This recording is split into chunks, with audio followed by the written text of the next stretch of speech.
Hello, gorgeous. How you doing, baby?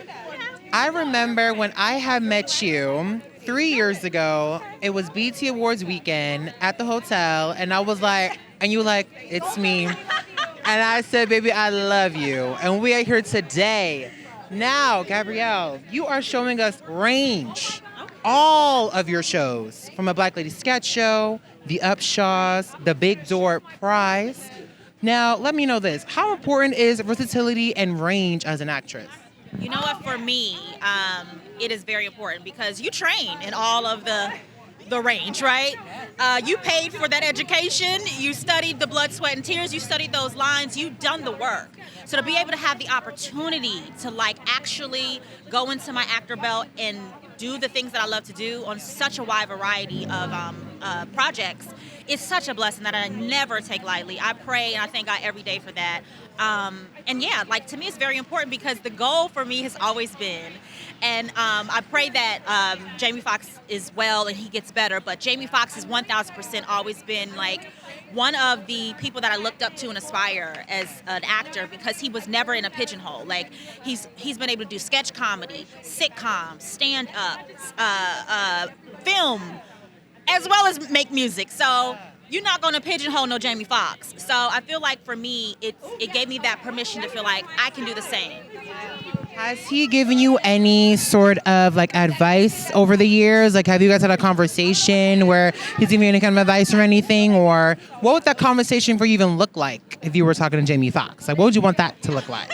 I met Jamie Foxx one time at a party with Woody. We were all still right off the heels of the Bobby Brown story.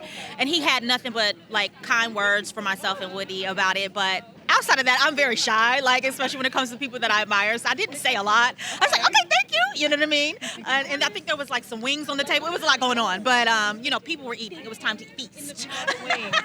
Flats or drumsticks? Ooh, I like a good flat. Okay. But I eat a drumstick too because I'm greedy, so it really doesn't matter. As long as it's cooked properly, that's really, is it cooked through and through, and is it tasty? Who cares about if it's a drumstick or a flat? Now, what is tasty is all your roles, including Janae, which we have loved you in. Now, what was the best part playing that role? And as an avid watcher, were you team med school or team Janae? I would say I was for sure team med school before I started the show, and I actually rooted for her after, but she got a little messy. And I had this conversation recently because I've been recently dragged on some social media blog where, there's still people who love Janae, but there's a lot of people that have things to say because it really spoke to them in a way that triggered things that were going on in their real life.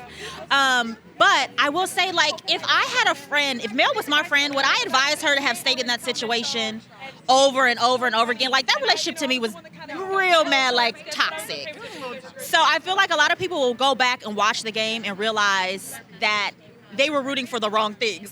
Because we were younger then, we didn't know nothing. We didn't know nothing about no love.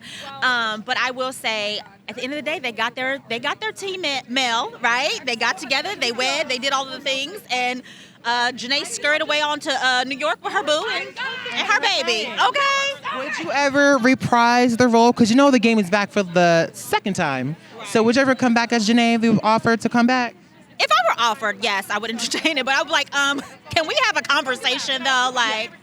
Can we now start tagging the writers and creators who I just an actor, I stand what they tell me. Yes, okay. I didn't write the storyline. I didn't make her have a baby on their wedding day. Talk about it. People be heated. I liked Janae though. Unpopular opinion. I was a fan. The thing is, a lot of people do. It's just the louder opinion is those that don't. Right.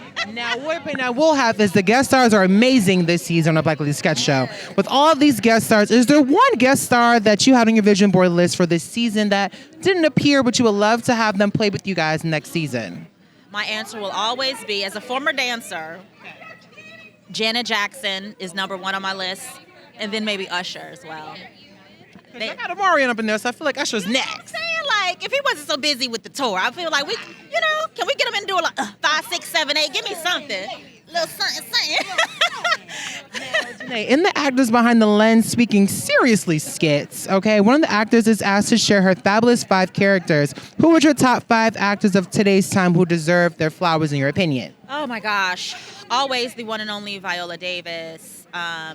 Obviously the father of acting, Denzel Washington, the late great Chadwick Boseman, and my damn cast. How about that? My whole cast. I feel like we deserve the recognition. These ladies, I don't think people understand the work it goes into doing sketch comedy. People hear sketch comedy and think like, oh, that's easy. You guys just go in there, slap on some wigs, and have a lot of fun. But there's rehearsals. There's shooting on location. It's literally like filming mini short films for each episode, and it's a lot of work that goes into it and a lot of passion and dedication, and it is the hardest job that I have ever had when it comes to acting, because comedy is already very physical from the rooter to the tutor. So and I throw my body into it. So it is literally when we leave a Black Lady Social, we tired.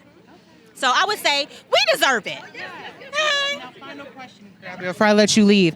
Ashley Nicole Black, she's the most recent cast member that left the series. How is it playing without her this season, and how did the 3 new additions fill in the void? They filled in amazingly, but of course we miss our Ashley Nicole Black. She is going to be an ABLSS sister to the day she dies, whether she likes it or not. We still talk on the phone. I still keep in touch with her. I'm very, very happy and proud of all of her accomplishments and everything that she's doing.